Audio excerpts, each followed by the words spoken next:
All right, in this video, I want to start to show the properties. And I know we don't have our API routes, we don't even have our database set up, anything like that, but we're going to start off working from a JSON file. So I've included the JSON file in the download for this section. You can also find it in the final repository, and I have it right here, so properties.json.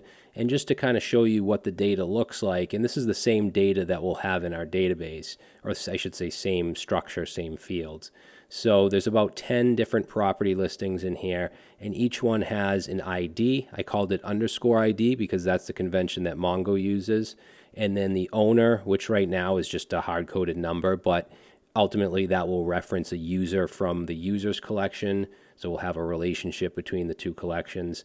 Then we have a property listing name, a type, which could be apartment, condo, house, etc., description, and then we have a location object with a street, city, state, and zip code.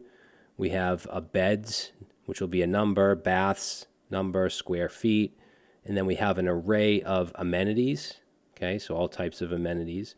Rates. Now, the way the rates are going to work is the property owner can choose if they want to list rates for nightly, weekly, or monthly. And they don't have to use all three because one owner might not rent nightly. So as you can see here, nightly isn't in this object. So they only rent weekly and monthly. They may only rent weekly and they would only have weekly. So that's how I want this to work. All right. Then we just have the seller info object, which is the name, email, and phone. We have an array of images because you can have multiple images for your listings.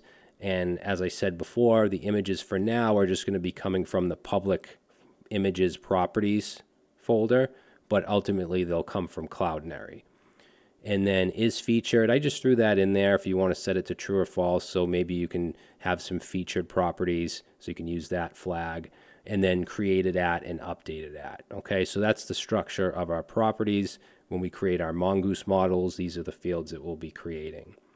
All right, so what I want to do is show these first on the properties page, and then we'll move to the home page. So properties right now has nothing in it. So let's go to app properties page.jsx. This is where we're going to bring in those properties. We can actually get rid of this link because we're going to get rid of this stuff here. All right, so let's import properties. So we're going to bring in that JSON file, which is going to be @/properties.json. Now we're going to have some HTML here. This is going to be a section. So let's go into the theme. So if we go to our theme and then properties.html and go down past the nav bar and the search where it says all listings. So basically I want this section, this container, and then this grid. And after that you can see we have listing 1, listing 2. So all these listings, these are going to be property card components. But I do want this outer HTML. So I'm just going to copy these beginning tags, and we'll go to our properties page and paste those in, and then we'll just add our two closing divs and our closing section. Okay, and then what we're going to do is inside the grid is where I basically want to loop through the properties, and for now we'll just display the property name. Ultimately it's going to be a card with all the image and all the information, but for now we'll just show the name just to make sure we can actually get them. So let's say properties.map, and then for each property open up another set of parentheses, and for now I'll just do a div, and we'll do property.name, and there we go. So now it's showing all the names from the properties in that JSON file that I'm bringing in. Now before we create the property card, I do want to just check to make sure that there are properties, make sure there's at least one. If there's not, if it's equal to 0, then we'll just say no properties found. So let's go right above the grid div right here, and let's say properties dot length. So if that is equal to 0, then we'll open up a set of parentheses and then have just a paragraph and say no properties found. And then after that closing parentheses, we'll put an else, another set of parentheses, and that's where we're going to put this grid where we loop through the properties. All right, so we can test that out by going to our JSON file and just temporarily making this just an empty array. Okay, so if we get rid of those and save, we should see no properties found. All right, let's put those back.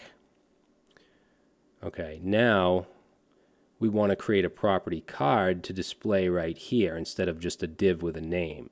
So let's create that. We'll go into components, new property card.jsx, RAFCE. Okay, and then what we'll do is grab from the theme, the properties.html, see where it says listing 1, that div which ends here, right above listing 2, I'm going to grab that whole div. And then we're going to place that in here. Okay, we'll paste it in. I'm not going to change anything here just yet. Let's just save it and let's bring it into our page. I'm going to bring it in up here. So import property card. And then let's see where we have this div, we'll get rid of that.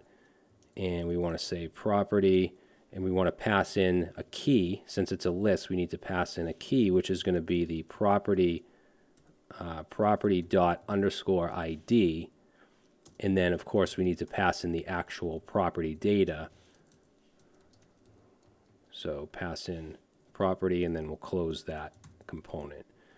All right, so property is not defined.